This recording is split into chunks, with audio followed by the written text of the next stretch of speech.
कर्नाटक में कैसे मुस्लिम ठेकेदारों को आरक्षण सरकार देने जा रही है।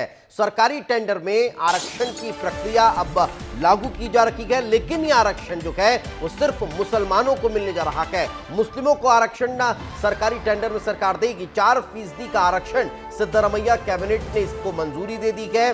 केटीपीपी एक्ट में बदलाव करने को मंजूरी दी गई है, मगर अब इस बदलाव को, इस मंजूरी को लेकर बीजेपी ने भी सवाल खड़े किए गए।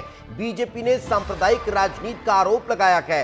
सीएम साय ने भी तुष्टिकरण की इसे पराकाष्ठा कहा है। आपको बता दें कि सिद्धरमैया सरकार मुस्लिमों के प्रति मेहरबान है, लेकिन अब सरकारी ठेकों में भी आरक्षण की तैयारी जो है वो कर ली गई है और अब इसी लेकर सवाल खड़े हो रखे हैं। इसको लेकर सियासत होती हुई भी नजर आ रही है, तो वहीं सवाल इस पर तुष्टिकरण के भी उठ रखे हैं।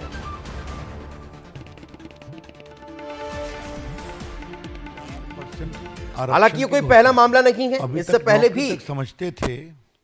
अब सरकारी ठेकों में भी रिजर्वेशन हो रहा है। 4% आरक्षण की घोषणा की है। अभी तक नौकरी तक समझते थे, अब सरकारी ठेकों में भी रिजर्वेशन हो रहा है और उसमें भी सीधा मुस्लिम्स के लिए 4%। तो 4% का आरक्षण, मगर इस पर तुष्टिकरण 100% होता हुआ नजर आ रहा है। मुस्लिम वोटों का नया ठेका अब सिद्धरमैया सरकार देने जा रही है। ये अलग अलग तस्वीरें देख लीजिए। मुस्लिमों को आरक्षण देने की तैयारी है। सिद्धरमैया ने फैसला ले लिया है। सिद्धरमैया सरकार अब यह फैसला ले चुकी है कि ठेकों में मुस्लिम को आरक्षण 4% दिया जाएगा, मगर बीजेपी ने इस पर तुष्टिकरण के आरोप लगाए हैं और इस पर अब कहीं ना कहीं सवाल खड़े हो रखे हैं कि क्या मुस्लिमों के लिए बहुत ज्यादा मेहरबान हो चुकी है सरकार।